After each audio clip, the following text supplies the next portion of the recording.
life and finances, personal and business, are a mess. I'm doing nothing more than taking some time out.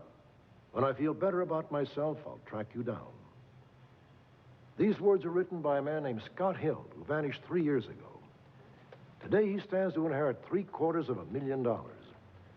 But the mystery of Scott Hill is much more than the story of a missing heir and an unclaimed fortune. It is also the story of a family that has lost a husband and a father. The peaceful community of Great Barrington is tucked away in the beautiful Berkshire Mountains of western Massachusetts. The area is home to many of New England's wealthiest and most established families. Scott and Macy Hill were typical. For 25 years, they lived on a 30-acre estate 3 miles from town. They raised show horses, had 2 grown children, Herbert and Vera, and seemed to be happy in every way. Both Scott and Macy had been born to extraordinary wealth. Macy's family amassed a fortune in the whaling industry. Scott's grandfather founded the Hoover Vacuum Cleaner Company. However, Scott had no intention of living off his family's assets. He went his own way and made his own fortune in real estate. Scott Hill was a friendly but private person. His basic motto in life was, don't explain, don't complain.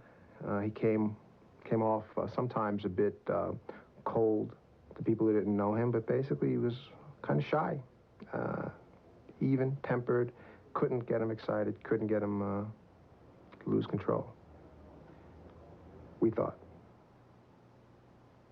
There was indeed an adventurous, almost reckless side to Scott Hill, rarely seen by his business associates. He was a scuba diver, pilot, race car driver, and avid mountain climber.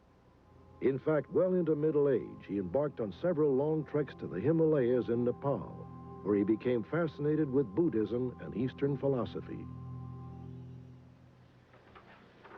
But in 1989, Scott's lifestyle was curtailed by an ankle injury, and a noticeable change came over the vibrant, energetic sportsman. Don't worry about me.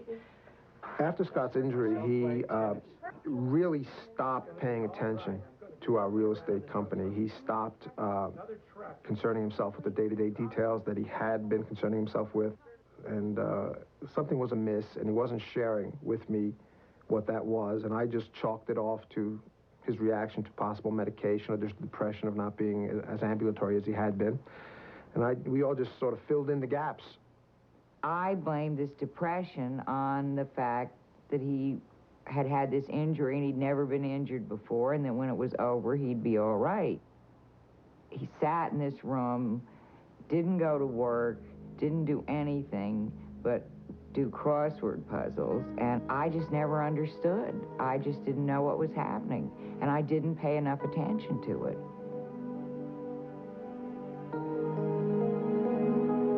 Put this in the bag. 6 months later, Scott was well enough to get around on his own.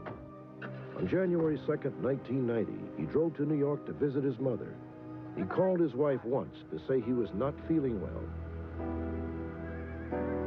3 days later, Scott's daughter Vera went out to check the mail and found the letter from her father. He would not be coming home. Mom? Mom? Mom? I got a letter from Dad. What? Listen to this. It does not seem to be in me to face you and admit the guilt and the shame that I feel. My life and finances, personal and business, are a mess. The good news is that our assets substantially exceed debt. With a little time and lots of effort, you should be comfortable. I couldn't believe it. I felt in shock, I would say, was the best way to put it. Completely shocked. I miss you, and when I feel better about myself, I'll come back. Know that I am sorry and too weak to help you now. Mom was hysterical. She was frantic. She was crying all the time. She didn't eat anything. She wouldn't drink anything. She could barely talk. She was incoherent. She was just like screaming for my father and crying. And I found that it was just so horrible. I almost just couldn't deal with it. It was like I was in so much pain myself that it was difficult to deal with her. So we were really lucky to have all of our family and friends that came and stayed with us and helped us through it, because I wasn't able to deal with how upset my mother was. Here are last month's checks. I'm sorry, what? Last month's. Macy and the children asked Scott's best friend, Dick Stebbins, to come over and help sort out the family affairs. There's got to be more than that.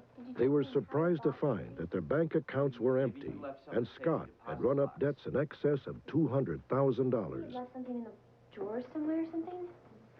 Hey, check over He there. kept this facade up of having money, of having a certain life. It was a lifestyle that had probably gone down through his family for 3 generations, and he just kept that style the way it was, and suddenly he ran out of money. Now Macy Hill found herself with no husband and no money to her name. She was forced to sell the estate, the champion horses, and many of her prized possessions. Okay. You look exhausted. Why don't you go inside? Herbie and I can take care of this. Oh, there's Everybody pitched in to try and figure out what the financial problems were and what exactly had happened. I had a great deal of help in what to do and how to do it. So I went along with what they sort of told me to do and did what they told me to do to solve these problems. Macy Hill's perfect life had crumbled, and one nagging question remained. Where was her husband?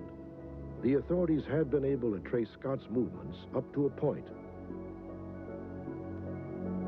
They learned that after visiting his mother in New York, Scott flew to Chicago, where he purchased some clothes on his credit card. He then traveled to Seattle, where he used the card to obtain $1,000 in traveler's checks and another $1,000 in cash. The authorities believe that Scott may have used that money to buy a one-way plane ticket to Nepal. His family and friends are not so sure. We checked through the State Department, through a lot of friends that we had in Nepal, through Annie Batterson, who was a very good friend of the families, who had a lot of connections over there, and we're pretty convinced he did not go to Nepal. So we don't know where he would have gone. I could see him going to Nepal or someplace like that and living there and being very happy, but to find what I think he's looking for, he could have gone anywhere. I would like to find Scott, to tell him that everything's all right, that I've been waiting and seeing for 3 years, like he would have wanted me to do. I've done everything that I think that I could possibly do to help myself and the children and his problems. I'm perfectly happy to do whatever I can do. I just love him, and I want to know where he is. I just want to know some solution to this thing that keeps going on and on and on.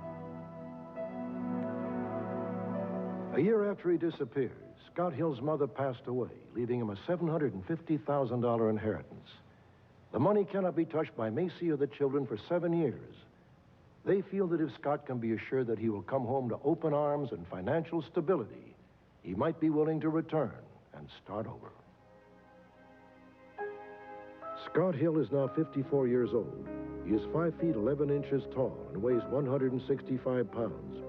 If you have any information, please contact the Great Barrington, Massachusetts Police Department or call our toll-free number, 1-800-876-5353. Coeur d'Alene, Idaho is a picturesque logging town 70 miles south of the Canadian border. In February of 1990, a man named Scott Hill showed up here looking for a job. He soon found work as a computer instructor. No one suspected that this quiet, unassuming stranger was at the center of an intriguing mystery. A mystery which began 3 years earlier in the beautiful Berkshire Mountains of western Massachusetts. In reality, Scott Hill had once had a life that most of his new neighbors could only dream about. For 25 years, he and his wife Macy lived in luxury on a 30-acre estate in the town of Great Barrington. Scott was an active outdoorsman who amassed a fortune in real estate. But in 1989, Scott's lifestyle was curtailed by a serious ankle injury, and a noticeable change came over him. Don't worry about me. I blamed this depression on the fact that he had had this injury and he'd never been injured before, and that when it was over, he'd be all right. He sat in this room, didn't go to work, didn't do anything, and I didn't pay enough attention to it. 6 months later, Scott was well enough to get around. On January 2nd, 1990, he left Massachusetts to visit relatives in New York. Mom? Mom? 3 days later, Scott's family received a letter from him that left them shattered. This does not seem to be in me to face. In the letter, Scott admitted that he had lost much of the family fortune, and he said he would not be coming home. Good news is that our assets. I couldn't believe it. I felt in shock, I would say, was the best way to put it. Completely shocked. 3 long years came and went without a single word from Scott Hill. His family lived in a state of painful uncertainty, not knowing whether he was alive or dead. Then on the night of our broadcast, several residents of Coeur d'Alene, Idaho, called our phone center to report that Scott Hill was indeed alive and well.